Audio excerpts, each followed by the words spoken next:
Okay. I'd like to start off by saying that I'm the one that drew on the boards in room 10. I was surprised to find out that not a lot of people knew that was me. So, in case you're wondering, it was me. And I enjoyed it.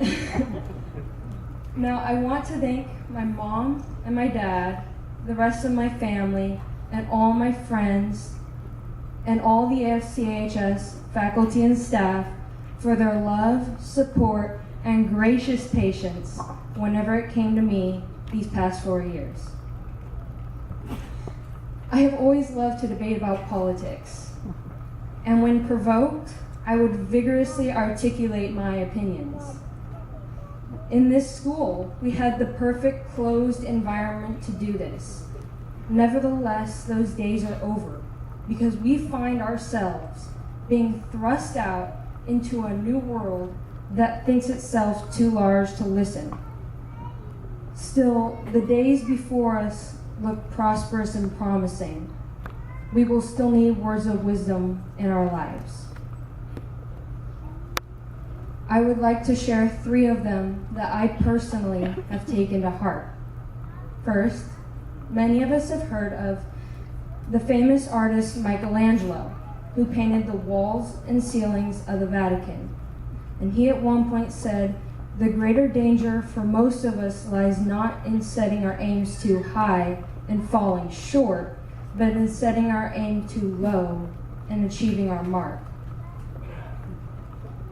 Second, acclaimed and revered neurosurgeon Ben Carson once was discussing slavery and why slaves were forbidden the privilege of education and literacy.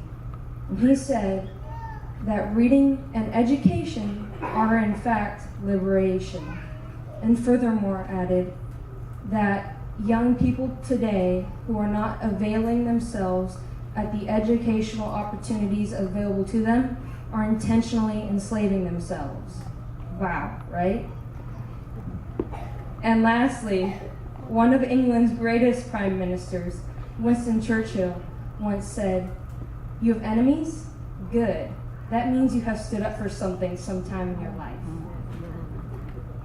These points bring me to the point that I would like to make by showing you a man in history who practically utilized all 3 of these concepts.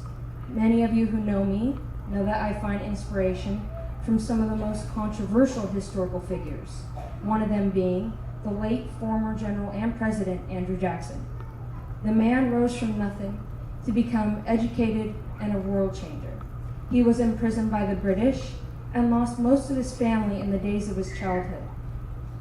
He then went on to become general, then president, and dealt with countless enemies during his lifetime.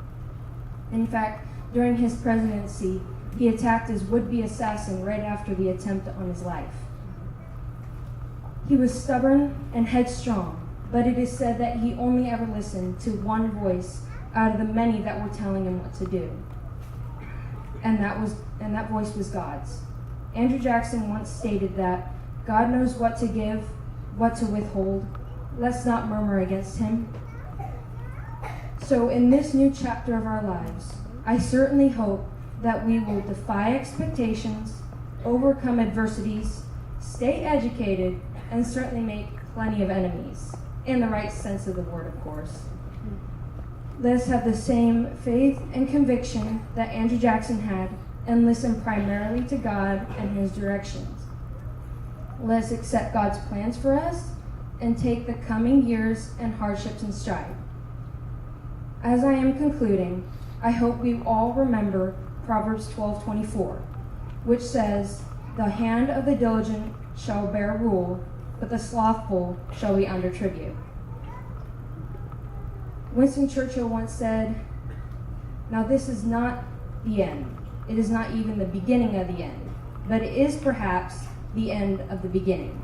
So congratulations, class of 2013. High school was our foundation for the years to come.